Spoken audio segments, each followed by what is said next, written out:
मैं नोबा हूँ। मैं एलॉय हूँ और यह एजेंट स्टैक डेली है। हम्स ने कोल्ड स्टार्ट टाइम लगभग 4.3 सेकंड से घटाकर लगभग 0.9 सेकंड कर दिया है। यह वो तरह का सुधार है जिसे आप शिकायत करने का मौका मिलने से पहले ही महसूस कर लेते हैं। इस बीच एनवीडिया ने रोबोटिक्स और फिजिकल एआई के लिए कॉस्मोस 3 एज पेश किया है और यूनिटी डेवलपर्स अब असिस्टेंट को एसेट्स मैनेज करने, सीन्स कंट्रोल करने और स्क्रिप्ट्स एडिट करने के लिए सीधे एडिटर के अंदर इस्तेमाल कर सकते हैं। ठीक है, वर्क होने वाली जगह पर सॉफ्टवेयर जो काम करता है उसकी ओर बहुत ज्यादा मूवमेंट है। लोग एजेंट बना रहे हैं जो पूरे दोपहर एक एडिटर के साथ खुले रहते हैं, कोडिंग असिस्टेंट जो सेशन के बीच पूरे रिपॉजिटरी को याद रखते हैं, और लोकल वर्क एजेंट जो सब कुछ रिमोट सर्विस से भेजे बिना कॉन्टेक्स्ट बनाए रखते हैं। टूल्स सिर्फ तेज नहीं हो रहे, वो कोड, डेटा, एप्लीकेशन और मशीनों के करीब आ रहे हैं जिन्हें लोग असल में ऑपरेट करते हैं। आज हम 7.20 और terminal best AI coding agent Claude code .26 release में अव्वल हैं। एनवीडिया एज हार्डवेयर की ओर वर्ल्ड मॉडल्स को आगे बढ़ा रहा है और EU 2 अगस्त से नए एआई ट्रांसपेरेंसी ड्यूटीज लागू करना शुरू कर रहा है।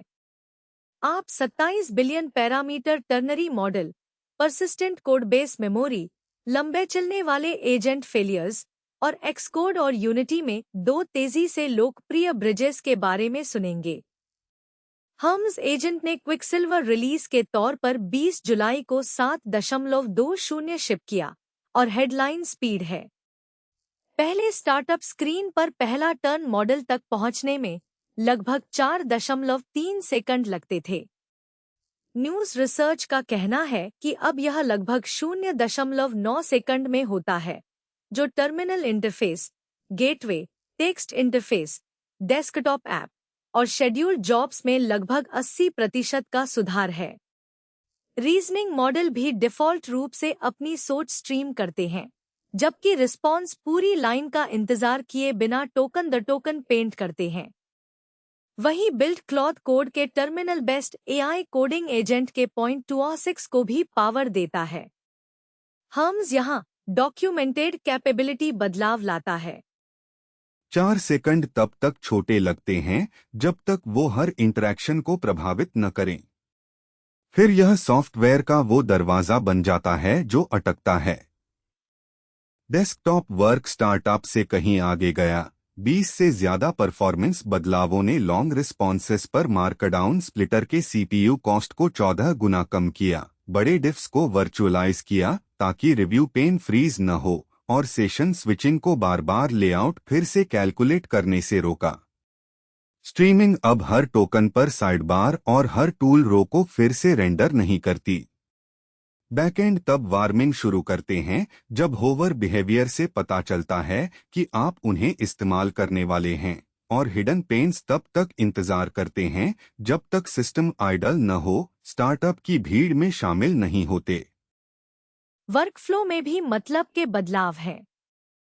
हम्स टर्मिनल से न्यूज़ सब्सक्रिप्शन मैनेज कर सकता है, क्रेडेंशियल्स के लिए सीधे बिटवर्डन और एक पासवर्ड से कनेक्ट हो सकता है, वर्क कर रहे सब एजेंट्स को लाइव दिखा सकता है और स्मार्ट अप्रूवल्स को डिफ़ॉल्ट रूप से फ्लैग किए गए कमांड्स की जर लेने दे सकता है। एक durable delivery ledger gateway crash के बाद भी पूरा हुआ जवाब सुरक्षित रखता है। यह टोकन स्ट्रीमिंग जितना शानदार नहीं है, लेकिन ट्रांसपोर्ट गिरने की वजह से तैयार रिजल्ट खोना वही बग है जो एजेंट को अविश्वसनीय बनाता है। टेक्स्ट इंटरफेस अब मार्कडाउन को भी इंक्रीमेंटली रेंडर करता है ताकि लंबे जवाब आने के दौरान ही पढ़े जा सकें। मुझे स्पीड की कहानी पसंद है, लेकिन मैं स्पीड को रिलायबिलिटी का विकल्प नहीं मानता।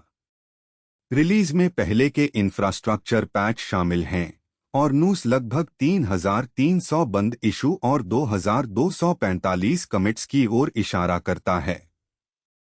ये नंबर्स एक्टिविटी दिखाते हैं, यह प्रूफ नहीं कि सस्टेन्ड सेशन मजबूत हैं। फिर भी कॉम्बिनेशन आकर्षक है, नजदीक तुरंत स्टार्टअप, लाइव रीजनिंग, तेज डेस्कटॉप रेंडरिंग, इंटीग्रेटेड सीक्रेट्स और गेटवे की परेशानी में जीवित रहने वाले जवाब। हम्स यह साबित करने के लिए एडिटर के साथ खुला रहने का विश्वसनीय प्रयास कर रहा है, एक प्रॉम्प्ट के लिए लॉन्च होकर छोड़ दिया जाने के बजाय। अगला फैसला लगातार इस्तेमाल की हफ्तों से होगा, जहां सेशन हैंड्स और लंबे चलने वाले वर्कलोड्स सामने लाएंगे कि क्विकसिल्वर सिर्फ तेज है या असल में ड्यूरेबल भी है। कंज्यूमर लैपटॉप पर 27 अरब पैरामीटर का मॉडल। ठीक है, ये मेरा ध्यान खींचता है। प्रिज्म की टर्नेरी बॉन्जाई 27 जुलाई की चौथी तारीख को हगिंग फेस पर GGUF फाइल के तौर पर दिखी, जो कि डिस्क फ्रेंडली फॉर्मेट है, जिसे आमतौर पर लोकल इन्फ्रेंस के लिए llama.cpp द्वारा लोड किया जाता है। इसके वेट टर्नेरी हैं, मतलब हर वेट को सिर्फ 3 वैल्यू में से एक से रिप्रेजेंट किया गया है। लिस्टिंग में एक 2-बिट टैग भी है। ये आम 27 अरब पैरामीटर चेकपॉइंट की तुलना में स्टोरेज को नाटकीय रूप से कम करता है। और ये कैटलॉग के धूल भरे कोने में नहीं छिपा है। रिपोजिटरी ने 432,000 डाउनलोड और 876 लाइक पार कर लिए हैं। इसके टैग्स एनवीडिया जीपीयूज पर कूड़ा और एप्पल सिलिकॉन पर मेटल सपोर्ट इंडिकेट करते हैं। पैकेजिंग यहाँ अहम है। GGUF मौजूदा लोकल मॉडल सॉफ्टवेयर को बिना कस्टम सर्विंग स्टैक के चेकपॉइंट लोड करने देती है। ये प्राइवेट चैट, ऑफलाइन असिस्टेंट और लोकल एजेंट्स के लिए दरवाजा खोलता है उन मशीनों पर जो नॉर्मल तौर पर इस साइज क्लास का मॉडल नहीं रख सकती थी। क्या तुमने कभी बड़ा लोकल मॉडल चाहा है लेकिन मेमोरी रिक्वायरमेंट की वजह से टर्न डाउन कर दिया?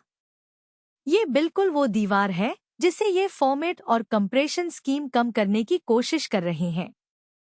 दिलचस्प हिस्सा 2 बिट्स खुद में नहीं है, ये है कि मॉडल को इतना स्क्वीज करने के बाद क्या इंटैक्ट रहता है।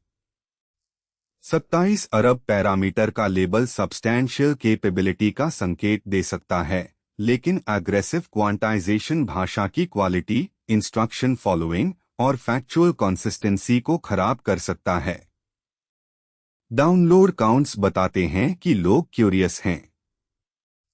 वो हमें नहीं बताते कि compressed model uncompressed 27B system की तरह बिहेव करता है। बिल्कुल।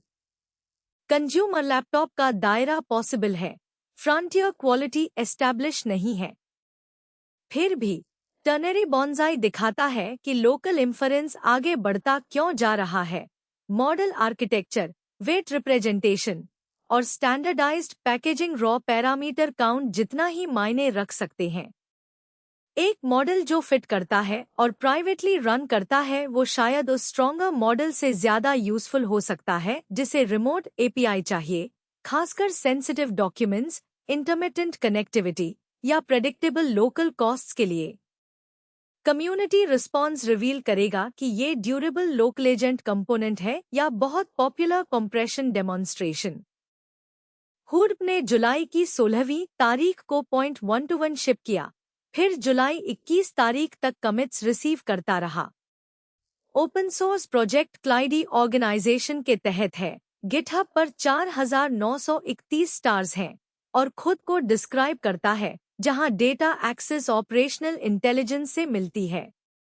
ट्रांसलेशन, ये डेटा के साथ काम करने और उस डेटा के पीछे के सिस्टम्स कैसे बिहेव कर रहे हैं, ये समझने के लिए एक इंटरफेस चाहता है। ये लगभग सस्पिशियसली सेंसिबल लगता है। टीम्स आमतौर पर डाटाबेस क्वेरीज और स्कीमास के लिए एक एप्लीकेशन, मेट्रिक्स के लिए दूसरी, लॉग्स के लिए तीसरी और कनेक्शन प्रेशर के लिए कुछ और यूज करती हैं। फिर एक स्लो क्वेरी 4 ब्राउज़र टैब्स और एक छोटी आइडेंटिटी क्राइसिस बन जाती है।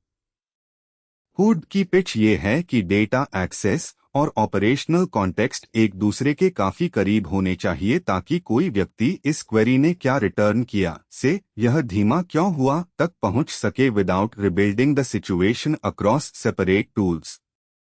रिपोजिटरी की गतिविधि एनकरेजिंग है। हालांकि टैगलाइन से ज्यादा एग्जैक्ट डेप्थ मैटर्स।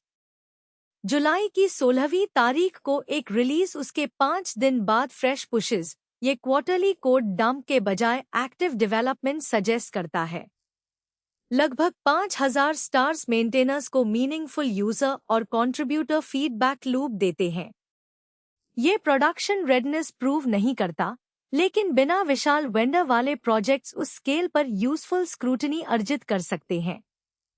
ओपन सवाल ये है कि कौन से डेटाबेसेस और ऑपरेशनल सिग्नल्स वास्तव में कनेक्टेड हैं।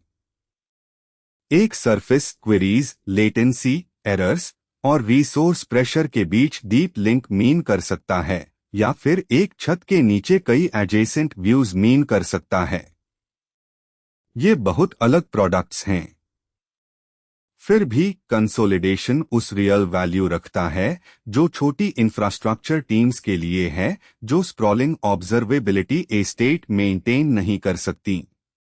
अगर हुड एक क्वेरी को उसके सराउंडिंग कंडीशंस से कनेक्ट कर सके, बजाय सिर्फ डेटाबेस और मॉनिटरिंग स्क्रीन्स को एक दूसरे के बगल में रखने के, पॉइंट 1-to-1 एक अट्रैक्टिव लेन में बैठता है। सेल्फ होस्टेड टूलिंग जो टूल स्प्रॉल कम करता है विदाउट अंडरलाइन सिस्टम्स को हाइड करना।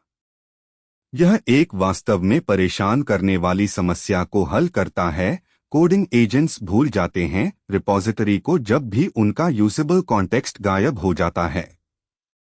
डोज डेटा का कोडबेस मेमोरी एमसीपी, जो 8 जुलाई को पॉइंट 9 पर आया, एक सोर्स ट्री को परसिस्टेंट नॉलेज ग्राफ में बदल देता है। यह फाइल्स, सिंबल्स और रिलेशनशिप्स का एक स्ट्रक्चर्ड मैप है जिसे एक असिस्टेंट बार बार क्वेरी कर सकता है, बजाय हर सेशन में रॉ सोर्स को फिर से पढ़ने के। प्रोजेक्ट बड़े परफॉर्मेंस क्लेम्स करता है। यह कहता है कि एक एवरेज रिपॉजिटरी मिलीसेकंड में इंडेक्स होती है, क्वेरीज 1 मिलीसेकंड से कम में रिटर्न होती हैं, 158 प्रोग्रामिंग लैंग्वेजेस सपोर्टेड हैं, और रिट्रीवल रॉ फाइल्स को मॉडल को वापस भेजने की तुलना में लगभग 99% कम टोकन्स का उपयोग करती है। ये आंकड़े प्रोजेक्ट से आए हैं, इसलिए वे क्लेम्स हैं जब तक इंडिपेंडेंट यूजर्स उन्हें रिप्रोड्यूस नहीं करते। पैकेजिंग कॉन्क्रीट है, हालांकि यह सिंगल स्टैटिक बाइनरी के रूप में शिप होता है जिसमें कोई रन टाइम डिपेंडेंसीज नहीं है, और मॉडल कॉन्टेक्स्ट प्रोटोकॉल के थ्रू मेमोरी एक्सपोज करता है, जो स्टैंडर्ड इंटरफेस है जो असिस्टेंट्स को एक्सटर्नल टूल्स और डेटा सोर्सेस कॉल करने की अनुमति देता है।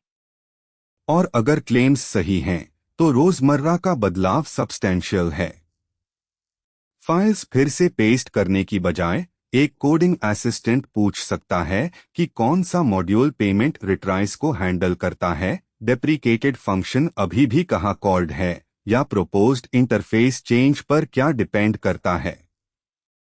मोनोरेपो में ये क्यूट डेमो क्वेश्चंस नहीं हैं। ये ओरिएंटेशन वर्क हैं जो हर डीबगिंग या रिफैक्टरिंग सेशन की शुरुआत में समय खाते हैं। रिपॉजिटरी ने 33,443 स्टार्स तक पहुंच गई है। इसकी लेटेस्ट नोटेड कमिट 19 जुलाई को थी। असिस्टेंट के पीछे मोस्टली रहने वाले इंफ्रास्ट्रक्चर के लिए यह एनॉर्मस अटेंशन है। यह डायरेक्टली उस कॉन्टेक्स्ट प्रूनिंग रिसर्च से जुड़ती है जो बाद में आएगी। एजेंट्स को कॉन्टेक्स्ट विंडो के बाहर ड्यूरेबल मेमोरी और उसके अंदर क्या रहता है इसके बारे में बेहतर जजमेंट दोनों की जरूरत है। पर्सिस्टेंट इंडेक्सिंग एक मॉडल को आर्किटेक्चर को पूरी तरह समझा नहीं बनाती, और नॉलेज ग्राफ कोड चेंजेस के साथ स्टेल हो सकती है। लेकिन एक लोकल, फास्ट, क्वेरिएबल मैप एक बहुत बेहतर स्टार्टिंग पॉइंट है, बजाय बार बार पूरी रिपॉजिटरी को एक प्रॉम्प्ट में डालने और उम्मीद करने के कि इम्पोर्टेंट रिलेशनशिप बची रहे। होलाओएस ने 5500 गिटहब स्टार्स पार कर लिए हैं, एक सिंपल प्रॉमिस के साथ, एक लोकल फर्स्ट वर्क एजेंट जो आपकी कॉन्टेक्स्ट को क्विकली सीखता है और सेशंस के बीच उसे फॉरगेट नहीं करता। प्रोजेक्ट 20 जुलाई को फिर से पुश किया गया था, इसलिए डेवलपमेंट एक्टिव है, हालांकि रिपॉजिटरी में अभी तक कोई टैग रिलीज नहीं है। मुझे लगता है कि कंटिन्यूटी पिच एजेंट टूल्स की एक और लिस्ट से ज्यादा इंटरेस्टिंग है। अधिकांश असिस्टेंट्स टैलेंटेड कॉन्ट्रैक्टर की तरह बिहेव करते हैं, जिसे सिलेक्टिव एमनीसिया है। आप प्रोजेक्ट नेमिंग कॉन्वेंशंस, महत्वपूर्ण फाइल्स और आपकी टीम के काम करने के तरीके बताते हैं, फिर एक नया चैट खुलता है और रिलेशनशिप रीसेट हो जाती है। होलाउवेस चाहता है कि वह कॉन्टेक्स्ट मशीन पर रहे, फाइल्स और एप्लीकेशंस के क्लोज जो इसे प्रोड्यूस करते हैं। लोकल फर्स्ट एक प्राइवेसी क्लेम भी कैरी करता है जिसे लोग समझ सकते हैं। वर्क कॉन्टेक्स्ट में unfinished documents, customer material, source code और हैबिट्स शामिल हो सकते हैं जो रिवील करते हैं कि एक व्यक्ति कैसे काम करता है। उस इंफॉर्मेशन को लोकली रखने से रिमोट सर्विस पर डिपेंडेंस कम हो सकती है। यह ऑटोमैटिकली सॉफ्टवेयर को सिक्योर नहीं बनाता। ओपन सोर्स जादू की डस्ट नहीं है, लेकिन पब्लिक कोड पीपल को सिस्टम को इंस्पेक्ट, मॉडिफाई और फोक करने देता है, सील्ड क्लाउड प्रोडक्ट एक्सेप्ट करने के बजाय। प्रोजेक्ट में अब इतना अटेंशन है कि प्रूव होता है कि पेन वाइडली फेल्ट है, इतनी मैच्योरिटी नहीं कि प्रूव हो सके कि यह डिपेंडेबल डेली वर्कस्पेस बन सकता है। पैकेज्ड रिलीज के बिना यह नॉन टेक्निकल यूजर्स के लिए पॉलिश्ड प्रोडक्ट के बजाय सोर्स ड्रिवन प्रोजेक्ट के करीब है। फिर भी पिछले आइटम से परसिस्टेंट कोड मेमोरी और यहां परसिस्टेंट वर्क मेमोरी एक ही डायरेक्शन में पॉइंट करते हैं।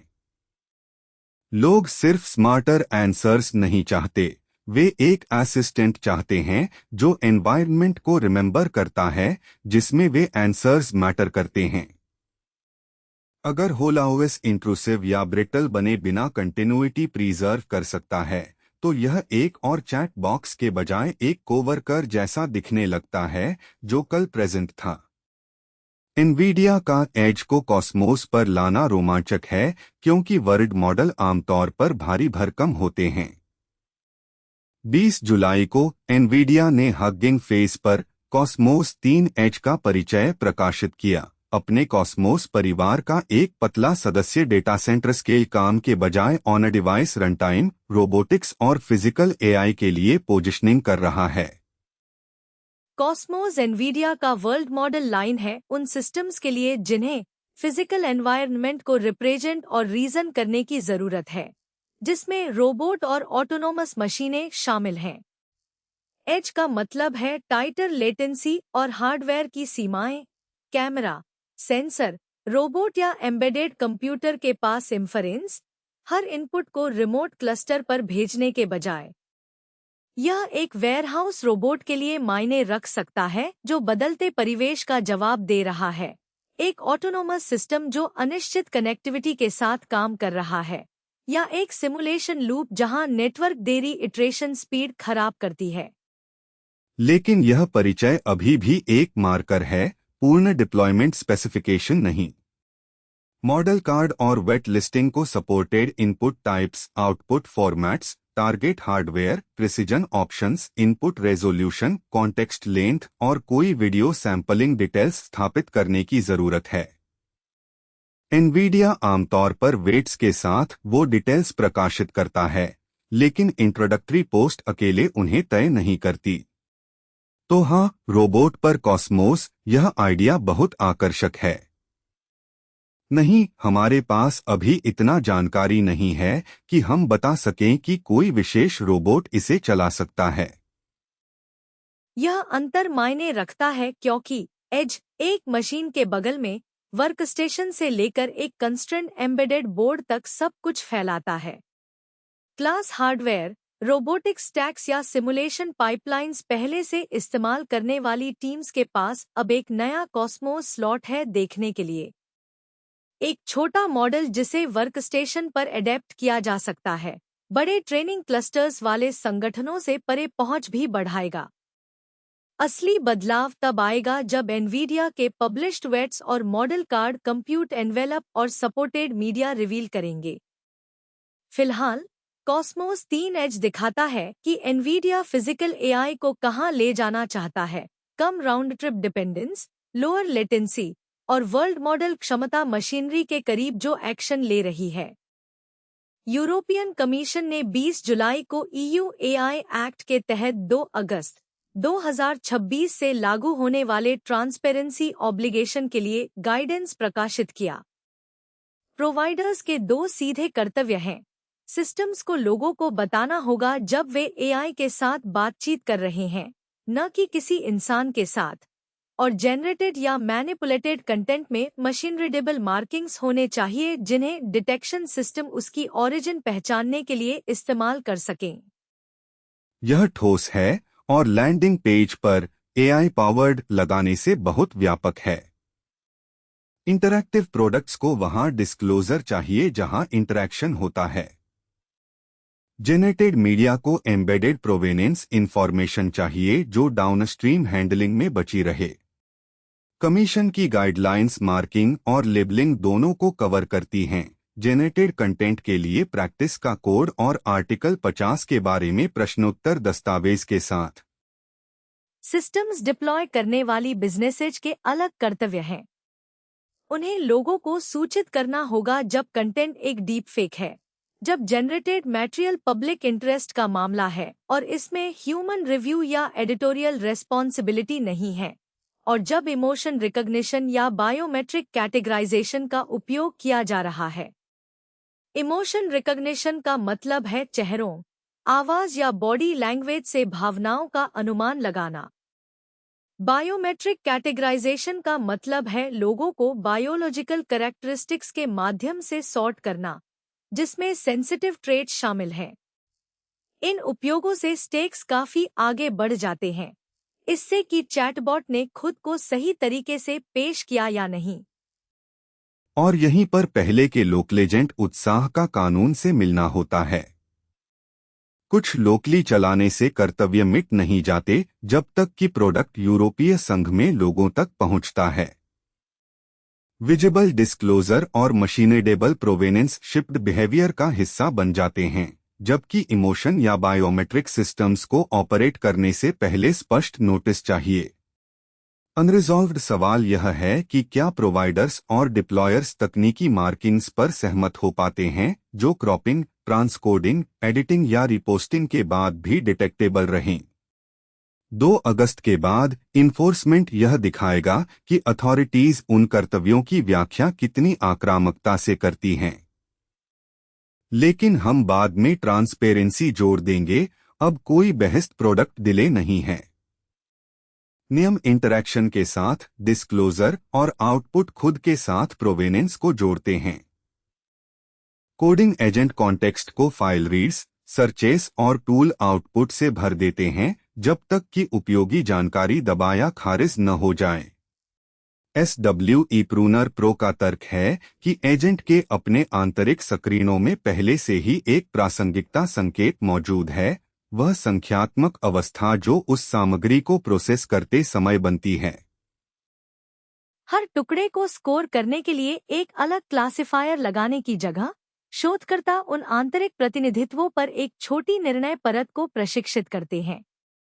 यह इसका परिणाम मल्ट एक नया शोधपत्र पुनर्प्राप्त संवर्धित जनरेशन यानी रैक को निकटतम पड़ोसी मिलान के रूप में पुनः परिभाषित करता है। किसी नए मामले को उसके समान ऐतिहासिक मामलों के साथ जोड़ना जो 1980 के दशक से ही आंकड़ों में इस्तेमाल होता आया है। लेखक इस संबंध को औपचारिक रूप देते हैं और रिग्रेट की एक सीमा प्राप्त करते हैं, जिसका अर्थ है कि यह दूसरे रिट्रीवल स्कोर की तुलना में अधिक दिलचस्प है। जब कोई मॉडल रिट्रीव किए गए उदाहरणों का उपयोग किसी कार्रवाई जैसे उपचार, प्रस्ताव या धोखाधड़ी निर्णय का चयन करने के लिए करता है, तब इंडेक्स एक मिलान इंजन की तरह व्यवहार करता है, न कि केवल एक दस्तावेज खोज बॉक्स। गारंटी गणितीय है। हर प्रोडक्शन रैक सिस्टम सुरक्षित या बेहतर है, इसका स्वचालित प्रमाण नहीं। वास्तविक मूल्य इस बात पर निर्भर करता है कि डेटा, समानता फंक्शन और डाउनस्ट्रीम प्रेडिक्टर मान्यताओं को संतुष्ट करते हैं या नहीं। फिर भी पेपर एक्शन ओरिएंटेड रैक को एक स्पष्ट सांख्यिकीय आधार और रिट्रीवल क्वालिटी को निर्धारित करने का एक अलग तरीका देता है। माइक्रोसॉफ्ट का एनसीपी फॉर बिगिनर्स पाठ्यक्रम जुलाई के 20वीं तारीख को एक अपडेट प्राप्त हुआ और यह उन लोगों के लिए अंडरहाइप्ड इंफ्रास्ट्रक्चर है जो सीख रहे हैं कि एजेंट्स वास्तविक टूल्स से कैसे जुड़ते हैं। ओपन सोर्स सामग्री .NET, जावा, टाइपस्क्रिप्ट, जावास्क्रिप्ट, रस्ट और पाइथन में चलाने योग्य उदाहरण प्रदान करती है। 6 भाषाएं, एक अवधारणाओं का सेट और किसी और की पसंदीदा स्टैक से बहुत कम अनुवाद। मॉडल कॉन्टेक्स्ट प्रोटोकॉल एक मॉडल होस्ट को टूल्स और डेटा सोर्सेस को कॉल करने का एक मानकीकृत तरीका देता है। करिकुलम दोनों पक्षों को कवर करता है, क्लाइंट, जहां मॉडल और उसका होस्ट रिक्वेस्ट शुरू करते हैं, और सर्वर, जहां एक टूल या सर्विस स्ट्रक्चर्ड कैपेबिलिटीज एक्सपोज करता है। यह मॉड्यूलर डिजाइन, स्केलिंग पैटर्न और सिक्योरिटी कंसिडरेशन से गुजरता है, वे हिस्से जो मायने रखते हैं जब एक toy weather tool database, code runner या इंटरनल सर्विस तक एक्सेस बन जाता है। क्रॉस लैंग्वेज स्ट्रक्चर यहीं का क्लेवर बिट है। एक रस्ट बैकएंड इंजीनियर और एक टाइपस्क्रिप्ट एप्लीकेशन डेवलपर एक ही इंटरैक्शन को इडियोमेटिक कोड में स्टडी कर सकते हैं, बजाय इसके कि वे डिबेट करें कि किस सॉफ्टवेयर किट में कैनोनिकल उदाहरण है। बिगिनर्स को गाइडेड पाथ मिलता है, अनुभवी डेवलपर्स को वर्किंग स्कैफोल्डिंग मिलती है जिसे वे एडेप्ट कर सकते हैं। रिपॉजिटरी में 16,802 स्टार्स जमा हुए हैं, जो एक मजबूत संकेत है कि मटेरियल को ऑडियंस मिल गया है। यह टैग्ड प्रोडक्ट रिलीज के बजाय मेंटेन्ड डॉक्यूमेंटेशन बना हुआ है, जुलाई के 20वें को एक फ्रेश कमिट के साथ। यह एक करिकुलम के लिए उचित है, जहां उदाहरणों को प्रोटोकॉल लाइब्रेरीज और सिक्योरिटी प्रैक्टिसेस बदलने के साथ विकसित होने की जरूरत है। और यह उन टूल्स की मदद करता है जिनका हमने पहले ही जिक्र किया है, यूनिटी, कोडबेस मेमोरी, एक्सकोड, और बाद में आने वाले फ्रेमवर्क सभी तब ज्यादा उपयोगी बनते हैं जब डेवलपर्स एजेंट और सर्वर को जोड़ने वाले कॉन्ट्रैक्ट को समझते हैं। अगला मीनिंगफुल एक्सपेंशन अतिरिक्त लैंग्वेजेस या ऑथराइजेशन, डिप्लॉयमेंट और मल्टी सर्वर सिस्टम्स के लिए ज्यादा एडवांस्ड पैटर्न होगा, एक्रोनिम के इंट्रोडक्टरी हाइप के बजाय। सेंट्री का एक्सकोड बिल्ड 6100 गिटहब स्टार्स पार कर गया है। यह मॉडल कॉन्टेक्स्ट प्रोटोकॉल सर्वर और कमांड लाइन इंटरफेस दोनों के माध्यम से iOS और macOS प्रोजेक्ट्स के लिए AI एजेंट्स को स्ट्रक्चर्ड टूल्स देता है। प्रोजेक्ट ने जून के दूसरे को 0.262 रिलीज शिप किया और जुलाई के 21वें को एक और रिपोजिटरी पुश प्राप्त हुआ। iOS वही है जहां यह ब्रिज अपना मूल्य कमाता है। एक्सकोड का कमांड लाइन बिहेवियर क्विर्की हो सकता है, बिल्ड आउटपुट नॉइजी होता है और प्रोजेक्ट फाइल्स लापरवाह एडिटिंग का इनाम नहीं देती। एक जनरल कोडिंग मॉडल कमांड जान सकता है जो वह रन करना चाहता है, लेकिन उसका मतलब यह नहीं है कि ऑपरेशन इन्वोक करने और आए हुए रिजल्ट को इंटरप्रेट करने का एक रिलायबल स्ट्रक्चर्ड इंटरफेस है। एक्सकोड बिल्ड वह इंटरफेस सप्लाई करता है। एक एजेंट प्रोजेक्ट ऑपरेशंस को ड्राइव कर सकता है और स्ट्रक्चर्ड रिजल्ट्स प्राप्त कर सकता है, कमांड्स हॉल्यूसिनेट करने या किसी व्यक्ति से टर्मिनल आउटपुट को चैट में शटल करने के बजाय। यह कोड चेंजेस, बिल्ड्स और प्लेटफॉर्म वर्कफ्लोज के आसपास टाइटर लूप्स सपोर्ट करता है। हैंड्स ऑफ, अभी भी कंसीक्वेंस फ्री के साथ भ्रमित नहीं होना चाहिए, खासकर साइनिंग, प्रोजेक्ट कॉन्फ़िगरेशन और डिस्ट्रक्टिव एक्शंस के बारे में, लेकिन एजेंट के पास अब कॉपी किए गए टेक्स्ट के ढेर के बजाय पर्पस बिल्ट टूल बेल्ट है। एप्पल डेवलपमेंट ब्रिज के लिए 6000 स्टार्स एक मजबूत सिग्नल है कि agent tooling generic shell wrappers से बाहर निकलकर डोमेन स्पेसिफिक सरफेस में जा रही है। सेंट्री का इसे मेंटेन करना प्रोजेक्ट को अबैंडन्ड वीकेंड एक्सपेरिमेंट से ज्यादा क्रेडिबिलिटी देता है। बची हुई फ्रिक्शन होस्ट में है। कोडिंग एजेंट्स इस बात में भिन्न हैं कि वे थर्ड पार्टी MCP सर्वर को कितनी क्लीनली एक्सेप्ट करते हैं और परमिशंस एक्सपोज करते हैं। एक बार जब ये इंटीग्रेशंस रूटीन बन जाएंगे, एक iOS एजेंट कोड सजेस्ट करने से एक्चुअल प्रोजेक्ट लूप ऑपरेट करने तक जा सकता है। यह एक मीनिंगफुल मैच्योरिटी स्टेप है। भले ही एक्सकोड शायद नए कॉम्प्लेंट निकालने के लिए नई इन्वेंटिव तरीके ढूंढ लेगा। लॉन्ग हॉराइजन मॉडल्स के लिए सुरक्षा और अलाइनमेंट पर ओपनएआई की जुलाई की 20वीं की पोस्ट चिंताजनक है, लेकिन उपयोगी तरीके से। कंपनी कहती है कि रियल डिप्लॉयमेंट्स में फेलियर्स दिखे जो सिंगल टर्न टेस्टिंग में सामने नहीं आते। एक मॉडल जो घंटों या दिनों तक काम करता है, वह अलग तरह की समस्याएं पैदा करता है, एक ऐसे से जो जवाब देता है और रुक जाता है। ओपनएआई आइटरेटिव डिप्लॉयमेंट पर जोर देता है, सिस्टम को असली उपयोग में जारी करना, नाकामियों को देखना, सुरक्षा उपायों में सुधार करना और दोहराना। कंपनी इस चक्र को समस्याओं और संभावित समाधानों दोनों को उजागर करने का श्रेय देती है। यह कोई नया मॉडल या बेंचमार्क घोषणा नहीं है। यह एक तर्क है कि लंबे समय तक चलने वाले व्यवहार को पूरी कार्रवाई श्रृंखला में समझना होगा, अलग अलग प्रॉम्प्ट से नहीं। जो समझ में आता है। छोटी गलतियां जमा हो सकती हैं।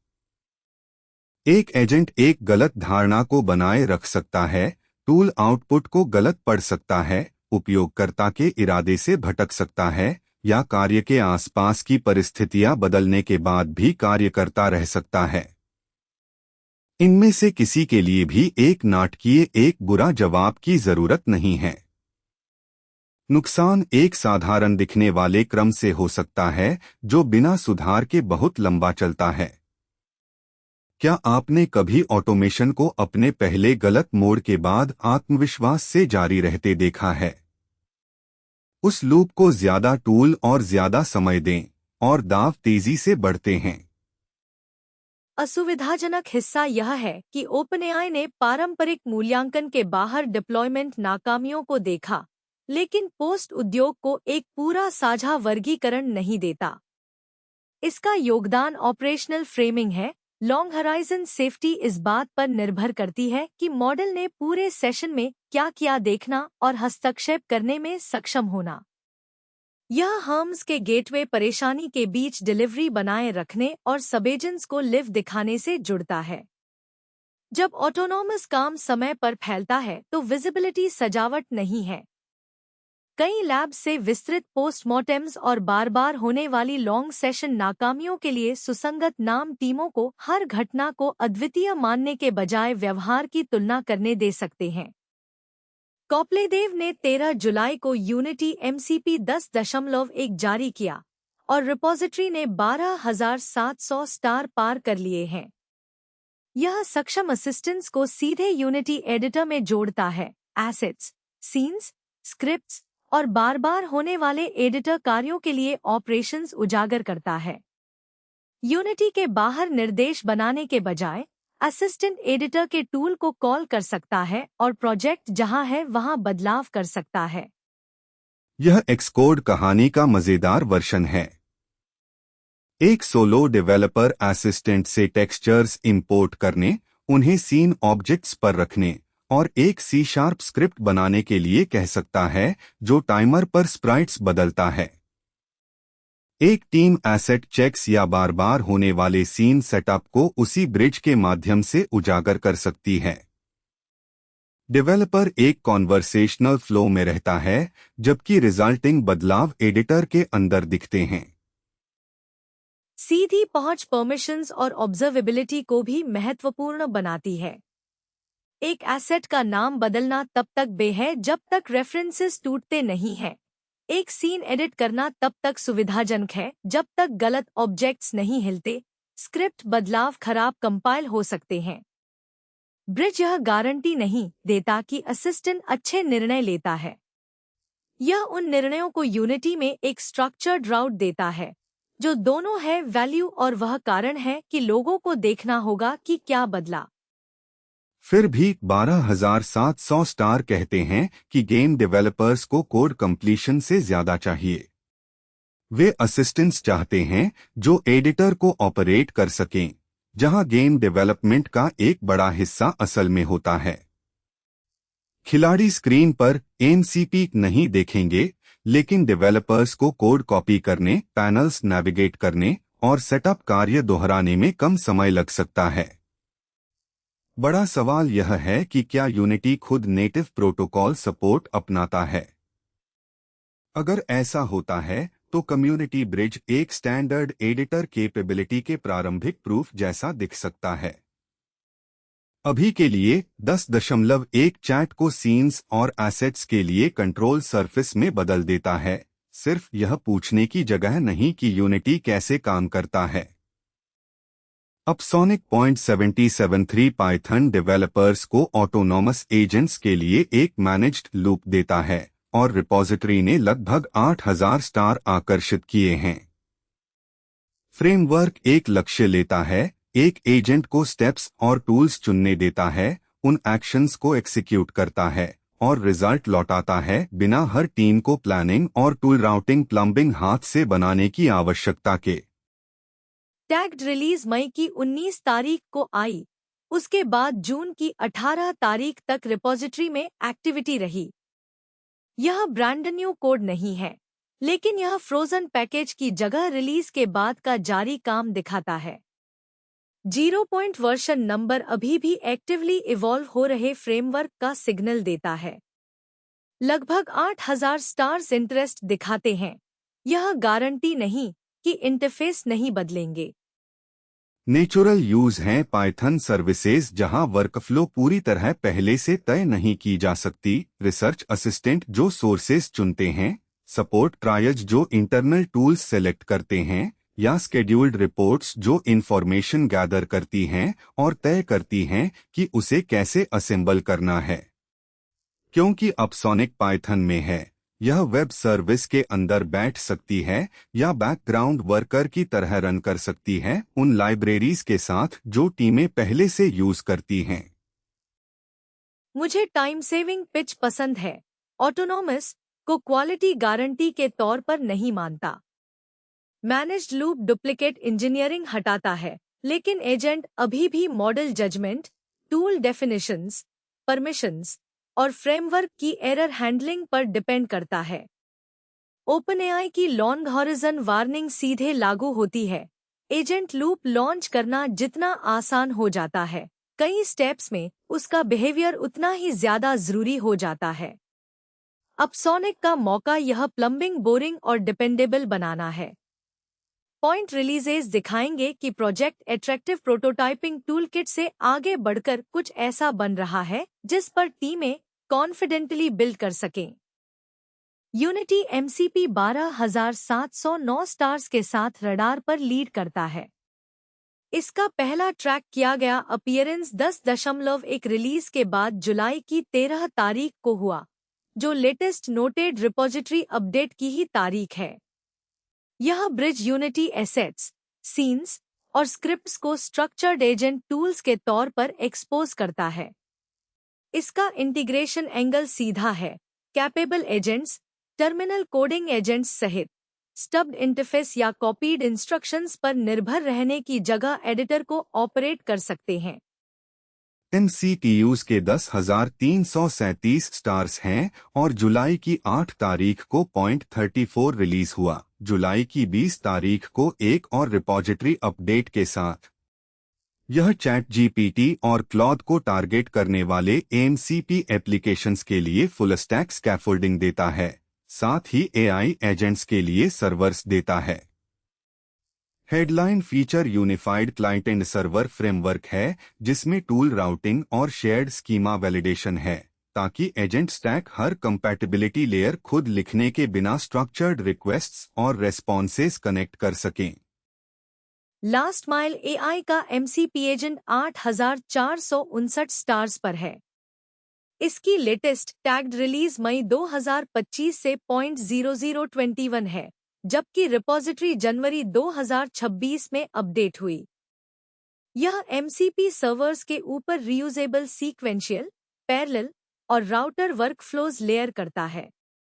इससे हार्म्स या style agents bespoke orchestration glue के बिना मल्टीस्टेप पाइपलाइंस कंपोज कर सकते हैं। टैग की उम्र की वजह से करंट एक्टिविटी को मोमेंटम से अलग करना जरूरी है, लेकिन वर्कफ्लो प्रिमिटिव्स अभी भी एक क्लियर इंटीग्रेशन आइडिया है। मॉडल प्रोग्रेस नए जनरल पर्पस प्रोवाइडर मॉडल की जगह कंप्रेशन, एज डिप्लॉयमेंट, इवैल्यूएशन और डोमेन एडेप्टेशन में ज्यादा दिखी। टर्नेरी बॉन्जाई ने 27B सिस्टम को लोकल हार्डवेयर के लिए कंप्रेस किया, जबकि कॉस्मोस 3 एज ने वर्ल्ड मॉडल फैमिली को कंस्ट्रेंट फिजिकल एनवायरनमेंट्स की ओर ढकेला। इंक्लिंग थिंकिंग मशीन्स का एक मल्टी मॉडल ओपनवेट्स मॉडल है जो टेक्स्ट, इमेज और ऑडियो को एक कन्वर्सेशनल इंटरफेस में हैंडल करता है। यह मिक्सचर ऑफ एक्सपर्ट्स डिजाइन का उपयोग करता है, जहां हर टोकन के लिए नेटवर्क का सिर्फ एक हिस्सा एक्टिवेट होता है, जिससे हर बार हर पैरामीटर का उपयोग करने की तुलना में एक्टिव कंप्यूट कम होता है। वेट्स सेफ टेंसर्स के रूप में आते हैं, अपाचे टू लाइसेंस के तहत और प्रकाशित इवैल्यूएशन रिजल्ट्स के साथ। यह सेल्फ होस्टिंग का एक आकर्षक कॉम्बिनेशन है, कई मीडिया टाइप्स, ओपन वेट्स और कम एक्टिव पैरामीटर उपयोग। टीमें जिन्हें प्राइवेट विजन, ऑडियो और चैट की जरूरत है, वे हर मीडियम को अलग अलग क्लाउड सर्विस पर भेजने के बजाय एक एजेंट के पीछे एक मॉडल रख सकती हैं। यह कॉमन लोकल इन्फरेंस टूलिंग में फिट बैठता है और रेफर किया गया multi modal use 24 gigabyte GPU को टारगेट करता है। लेटेंसी और क्वालिटी चेकपॉइंट और वर्कलोड पर निर्भर करेगी, लेकिन कागज पर इंक्लिंग असामान्य रूप से प्रैक्टिकल दिखता है। एपसाइफर का ऑसम MCP सर्वर्स 5704 स्टार्स के साथ प्रोटोकॉल सर्वर्स को ट्रांसपोर्ट के हिसाब से कैटलॉग करता है, लोकल प्रोसेस कनेक्शंस बनाम स्ट्रीमेबल वेब कनेक्शंस और कैपेबिलिटी टैग्स के साथ। यह कंपैटिबिलिटी डिस्कवरी के लिए उपयोगी है, सिर्फ लिंक्स कलेक्ट करना नहीं। रिपॉजिटरी में टैग्ड रिलीज नहीं है, लेकिन इसका ऑर्गेनाइज्ड इंडेक्स लोगों को रनटाइम के हिसाब से फिट सर्वर्स और उन सर्वर्स के बीच अंतर समझने में मदद करता है जो सिर्फ MCP लेबल का उपयोग करते हैं। ओपन एजेंट प्रोजेक्ट का ओपन एजेंट 5426 स्टार्स और 8 जुलाई का .831 release, retrieval, coding, browser control और कंप्यूटर यूज को एक मॉडल ड्रिवन स्टेट मशीन में कंबाइन करता है, जो दिखाता है कि कई एजेंट मोड्स एक ही एग्जीक्यूशन लूप को शेयर कर सकते हैं। यह महत्वाकांक्षी है, शायद बहुत ज्यादा आरामदायक नहीं, लेकिन यह उस दिशा को दर्शाता है जहां असिस्टेंट्स इंफॉर्मेशन गैदरिंग और डायरेक्ट एक्शन के बीच मूव कर सकते हैं। और नैनबिंग सीज के 5 आयर को मिस न करें, एक cross platform desktop AI assistant और MCP क्लाइंट 5283 स्टार्स के साथ। इसका नवीनतम रिलीज .154 है। यह major model providers, local knowledge और MCP सर्वर्स के जरिए टूल्स को सपोर्ट करता है। Technical hook on device retrieval पर है। 5 आयर मॉडल कॉल में कॉन्टेक्स्ट भेजने से पहले एक local vector store numerical document representation का इंडेक्स चेक करता है। यह डेस्कटॉप यूज को परसिस्टेंट लोकल नॉलेज देता है, जबकि बाहरी मॉडल्स का उपयोग करने का विकल्प बरकरार रहता है। यह मायने रखता है क्योंकि लोकल मेमोरी और क्लाउड इंटेलिजेंस सबऑरेंथिंग चॉइस नहीं होने चाहिए। तेज स्टार्टअप फर्म्स को खुला रखना आसान बनाता है। टर्नरी वेट्स बड़े लोकल मॉडल्स को ज्यादा यथार्थवादी बनाते हैं। परसिस्टेंट मेमोरी कोडिंग और वर्क एजेंट्स को कॉन्टेक्स्ट आगे बढ़ाने में मदद करती है, और हुड का लक्ष्य डेटाबेस एक्सेस और ऑपरेशनल एविडेंस को एक व्यू में लाना है। कॉस्मोस फिजिकल AI को एज हार्डवेयर की ओर ले जाता है, जबकि EU ट्रांसपेरेंसी नियम इंटरैक्शन से डिस्क्लोजर और जेनरेटेड कंटेंट से प्रोवेनेंस को जोड़ते हैं। Context pruning, statistically grounded retrieval और माइक्रोसॉफ्ट का करिकुलम एजेंट्स के नीचे सॉफ्टवेयर को मजबूत करते हैं। एक्सकोडेबल और unity MCP specialist development tools के अंदर असिस्टेंट्स लाते हैं। OpenAI के लॉन्ग हॉराइजन फाइंडिंग्स चेतावनी देती हैं कि घंटों की एक्शन में फेलियर्स सामने आते हैं जो सिंगल आंसर में नहीं दिखेंगे। अब सोनिक उन लूप्स को बनाना आसान बनाता है, जिससे वह चेतावनी ज्यादा रिलेवेंट बनती है, कम नहीं। स्रोत विवरण और आगे की पढ़ाई के लिए tobyonfitnesstech.com पर शो नोट्स देखें। एजेंट स्टैक डेली सुनने के लिए धन्यवाद। हम जल्द वापस आएंगे।